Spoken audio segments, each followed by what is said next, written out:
અમીરગઢને અમને આધાર કાર્ડ જોતું હતું, આધાર કાર્ડ બતાવે અને આપણે જવાનું છે એ આપણો હક છે. એમને ટોલ જોઈતો હોય તો નવો રોડ બનાવે અને એ રોડ ઉપર એમને જેટલો ટોલ લૂંટવો એટલો લૂંટે.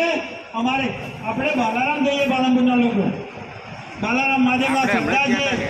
આ ઓમના પાપે બાલારામમાં જતી સંખ્યા ઘટી ગઈ છે ભાઈ. બાલારામમાં મહાદેવના દર્શન કરવા માટે ઓમના પાપે ઘટી ગઈ છે. બીજું કે ટોલ નાક બચાવવા માટે મલારાની ઘણા વાહનો જાય છે, લક્ષ્મણપુરા ઘણા વાહનો જાય છે. દર વર્ષે 10 જણાના એક્સિડન્ટ થાય છે. એ એક્સિડન્ટમાં મૃત્યુ નથી પામતા. આ લોકો 10 જણાના મર્ડર કરી રહ્યા છે દર વર્ષે. સાચી વાત. આ જે જવાબદારી છે આ લોકોને, જે બાઇકો ઉપર આપણે મોટા મોટા વાહનો જાય છે એમનું મર્ડર કરી રહ્યા છે, આ જવાબદારી પણ એમની છે. આવનાર સમયમાં એમની સામે પણ આપણે આક્રોશ ઠાલવવાનો છે. એટલે આજે અહીંયા કાર્યક્રમને પૂરો કરીએ છીએ.